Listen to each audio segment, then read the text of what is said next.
Allah'a hamdolsun gene bir bayram arefesine yaklaşmak üzereyiz. Rabbime şükürler olsun. Allah Müslümanların üzerinde dönen fitneleri, fesatlığı, yanlışlıkları Müslümanların üzerinden kaldırsın bu bayram vesilesiyle. Bayram biliyorsunuz mutluluk günleridir. Bayram günü yardımlaşma günleridir. Bayram günü sevinç günleridir. Bayram günü Allah'a yaklaşma günleridir. Bayram İslam'da Müslümanların iki tane bayramı vardır ki birisi Ramazan bayramıdır, birisi de Kurban bayramıdır. Kurban bayramının en büyük özelliklerinden bir tanesi de teşrik tekbirleridir. Teşrik tekbirleri tıpkı kurban ve haccı menasikleri gibi ta İbrahim Aleyhisselam'dan başlamıştır. İbrahim Aleyhisselam kendi oğlu İsmail Aleyhisselam'ı samimiyet ve teslimiyet ile İbrahim Aleyhisselam'ın samimiyeti, İsmail Aleyhisselam'ın teslimiyeti ile tam kesileceği sırada Allah Celle Celaluhu onların imtihandan geçtiğini, bu imtihandan geçtikten sonra onlara bir kurbanlık koç hediye edileceğini ve bu emri Cebrail Aleyhisselam'a getirirken Cebrail Aleyhisselam Allah'ın emirlerini hızlı bir şekilde yerine getirmek için gayret edip kanatlarıyla uçup koçu getirirken gökteyken sesleniyor. Allahu Ekber, Allahu Ekber, Allahu Ekber.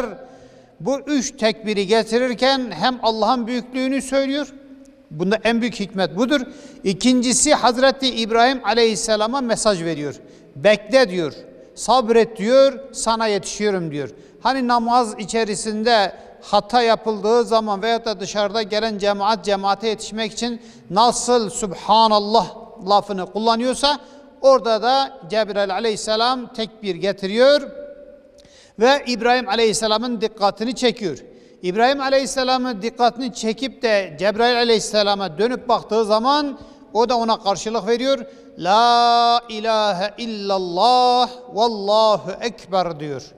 Arkasından İsmail Aleyhisselam da Allahu Ekber ve lillahil hamd diyor. Yani burada Hazreti Cebrail Aleyhisselam'ın söylediği tekbirin anlamı ayrı. Hazreti İbrahim Aleyhisselam'ın söylediği ayrı. Hazreti İsmail Aleyhisselam'ın söylediği de ayrı ama hepsi birbirini tamamlayan şeylerdir. Üç sefer en büyük Allah'tır, en büyük Allah'tır, en büyük Allah'tır anlamına gelen Allahu Ekber'den sonra İbrahim Aleyhisselam La ilahe illallah, onun dışında ilah yoktur. Her şeyin sahibi, maliki, yöneticisi odur dedikten sonra bir daha Allahu Ekber, en büyük Allah'tır diyor. İsmail Aleyhisselam önce Allah'ın büyüklüğünü ve kurtulduğu için o Allah'a hamd ettiğini söylemek için de Allahu Ekber ve lillahil hamd diyor. Şimdi teşrik tekbirleri mezhepler arasında ufak tefek farklılık gösterse de Şafii mezhebinde 3 sefer Allahu Ekber'den sonra La ilahe illallah ve Allahu Ekber, sonra Allahu Ekber ve lillahil hamd söylenir. Hanefi mezhebinde 2 kez Allahu Ekber söylenir. Allahu Ekber, Allahu Ekber, La ilahe illallah ve Allahu Ekber denir. Şafii mezhebinde bu sünnettir. Fakat Hanefi mezhebindeki kardeşlerimiz Hanefi mezhebinin görüşü vacip olduğu yönündedir. Onun için de bunu söylemek her halükarda dinimizin şiarlarındandır. Şairi diniye ve İslamiye olduğu için bunun devam edilmesi gerekir. Bu teşrik tekbirleri Arefe gününün sabah namazından başlar. Teşrik günleri saydığımız bayramla beraber 4. gününün ikindi vaktine kadar, ikindi vaktinin bitiminden sonra tekbirler getirilir ve böylece tekbir sonlanır. Yani 23 vakitte teşrik tekbirleri getirmek Şafii mezhebine göre sünnettir, Hanefi mezhebine göre vaciptir. Tabi bunlar Müslümanlar içerisinde güzel şeylerdir. Müslümanlar bunu her zaman her yerde söylemeleri gerekir.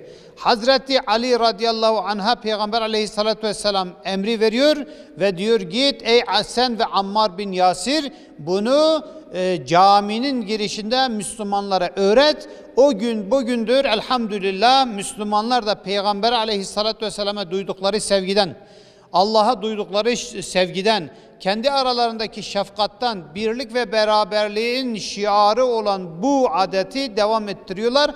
Allah'a şükürler olsun. Bitlis'imizde de bu güzel bir adet devam ediliyor. Namazdan önce, namazdan sonra sürekli halkımızın içerisinde söyleniyor. Bunun devam ettirilmesi gerekir. Allah Celle Celaluhu'nun söylediği gibi ve rabbeke fekebbir, Rabbini yücelt. Dilin ile, aklın ile, fikrin ile, zikrin ile, her şeyinle Rabbini yücelt emrine mazhar olmak için bu da Allah'ı yüceltme çeşitlerinden bir çeşittir. Onun için bayramlar Müslümanların sevinç günleri olduğu gibi aynı zamanda zikir günleridir ve güzel bir ahlak olup Müslümanların bir araya gelip Allah'ı anmalarına vesile olan güzelliklerdir. Rabbim bunu devam ettirsin, halkımızın arasına yaygın bir şekilde bir daha terk etmeyecekleri şekilde adet ettiği için Allah'a hamdolsun ve bu adeti de bize düşen en güzel şekilde Müslümanlar olarak bunu devam ettirmektedir. Ettirmektir görevimiz.